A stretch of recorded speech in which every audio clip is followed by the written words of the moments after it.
College football is in full swing as we enter week 4, and with 1 month down, there are a couple of changes that stick out this year.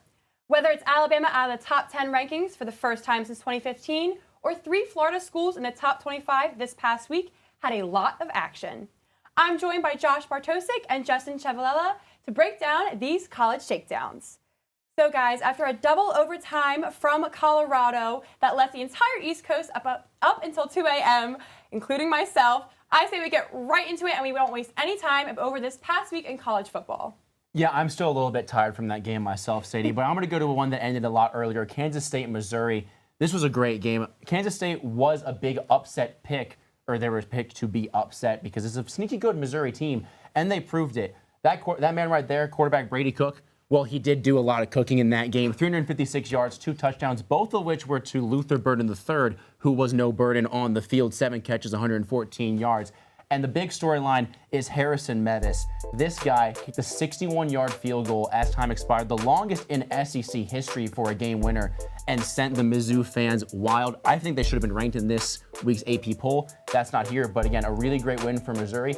They have not been a great football team for a while, so it's good to see them get back in the win column. Yeah, Josh, you talk about that game. Missouri maybe on that outside looking in, could with a couple of wins get into the top 25, but you talk about Mevis and making that huge field goal. He missed a 20-yarder against Auburn last year. That would have had them upset Auburn because Auburn was favored in that one. They ended up going to overtime, tied up at 17. Auburn won that game 20-17. So Mevis comes in 61 yards out and is able to hit that one to knock off Kansas State. Pretty impressive there. Short-term memory, able to come back and get Mizzou that win. But I'm going to go to the game that, Sadie, you already talked about, the game that had us all up and the game that has us all still a little sleepy, and that's Colorado and Colorado State. And, well, nobody wants to hear it, but I'm going to say it. Up until the final 2 minutes of that game, Jay Norvell out-coached Deion Sanders, and nobody's going to say that. However, when you look at this game, Colorado State was in command for most of it. Yes,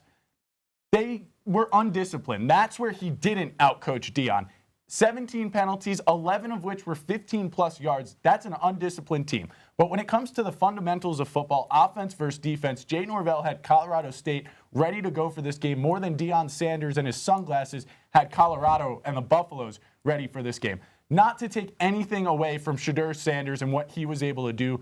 Almost 350 yards, 4 touchdowns, just 1 interception. But that offense, it's so one-sided. Shedeur is the one piece of that offense. Anyone not named Shedeur Sanders rushed 16 times for 67 yards. They don't have a running game going for them outside of what Sanders can do going out. And I think it's pretty clear that this week against Oregon and then the week after against USC, Colorado doesn't stand a chance. They don't deserve to be a top 25 team because they don't have a coach that can coach a top 25 team. And until Deion Sanders proves it, Colorado, they're a lost cause in that heavy Pac-12. Wow, some tough takes there. But looking ahead at week 5, looking at our ranked teams, Colorado is still hanging on to their rank.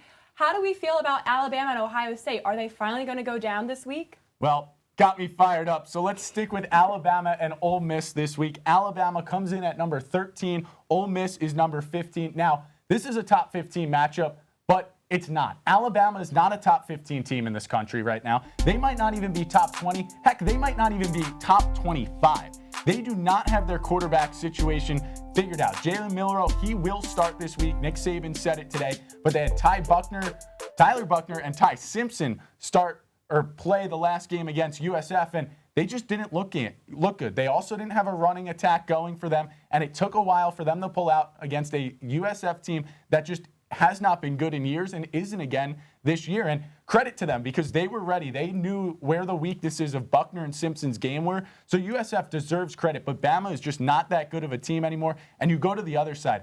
Ole Miss has Jackson Dart at quarterback. The issue is he's not just a quarterback. He's a dual threat quarterback, just like Shedeur Sanders, who I just talked about. He gets it done both sides. Yes, it leads to their offense being a little bit too one-dimensional, but what Dart was able to do against Georgia Tech this past week, and Ole Miss, after a slow start, they went into halftime 10-3, ended up pulling away big time, and it was because of Dart. Because not only can he dart some passes over to his receivers and tight ends, but he can also run the ball all over the field, and I think that dual threat ability from him this week, plus the Ole Miss offensive line that had next to no troubles against Georgia Tech once they started getting into their rhythm, I think they take Bama with ease this week, and I think this is the week that people realize that Alabama is no longer the top 20 team they are, and maybe they are. Maybe if Jalen Milroe goes back to his high school days, they become it.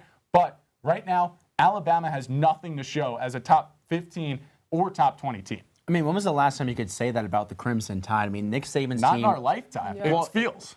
I think that's probably a fair statement. I don't remember the last time I ever saw Alabama outside of the top 10, let alone potentially out of the top 15 or top 25 by the time that next Monday rolls around. But you mentioned Tyler Buchner. His old team that he played for last year, Notre Dame's taking on Ohio State this week, and I'm just really excited for this rematch. Ohio State won that game.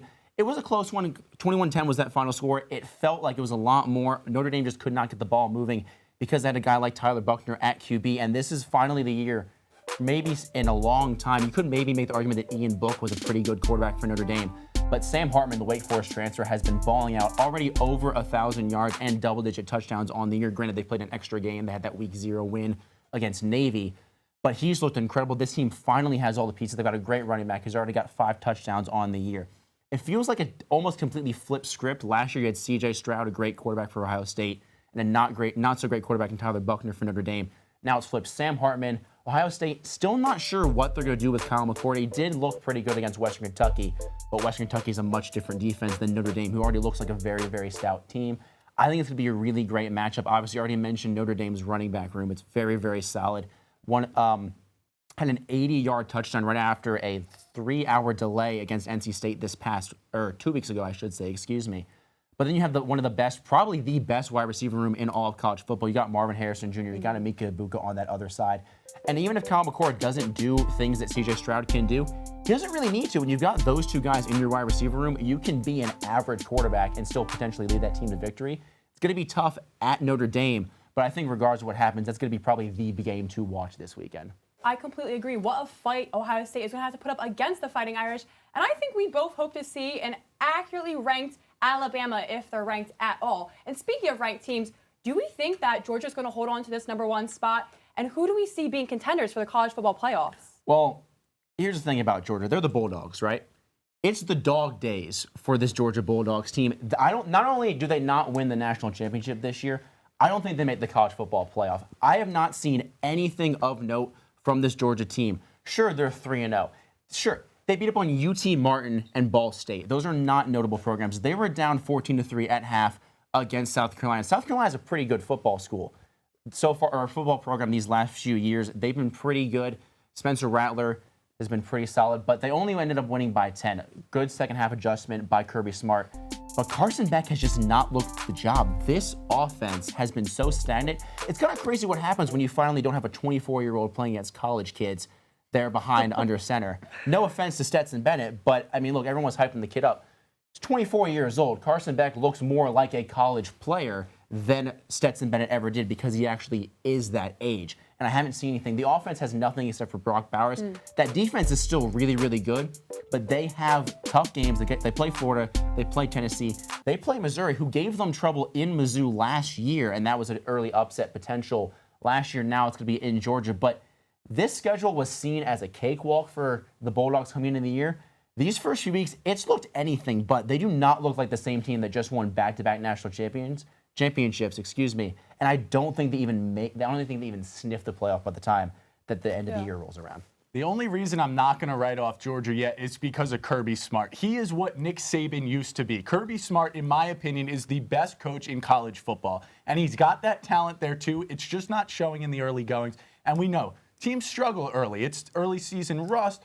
Some freshmen, some new faces, Beck being one of them for Georgia. But I'd say for now, the Bulldogs, well, they still have a dog in the fight. But there's a team that's got a bigger dog in the fight, maybe a husky in this fight, and that is Washington. Washington has come out so far this year, and yes, I know they played Tulsa, I know they played Boise State, and I know they played Michigan State, but they have put up 140 points in 3 games.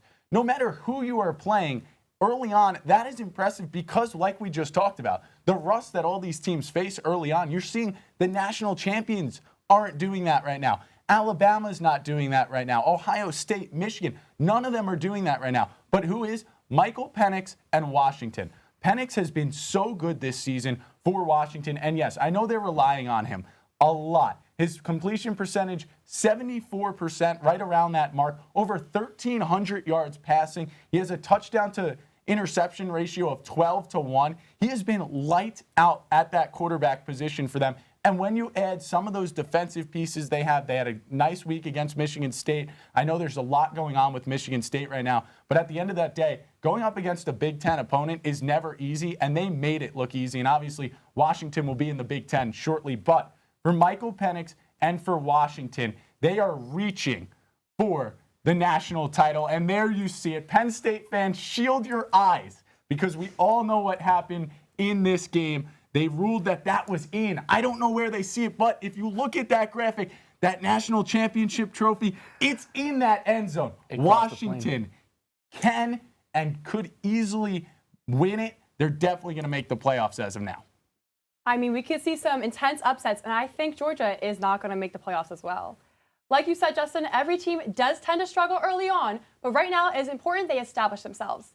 With some big in-conference matchups coming up this week, the top 25 could look a lot different. For Josh Bartosik and Justin Ciavolella, I'm Sadie Protze. Hey everybody, thanks for tuning into this edition of Penn State Sports Night. For more content like this, be sure to subscribe to our YouTube channel, give us a like, and follow our socials down below. And as always, we are Penn State Sports Night.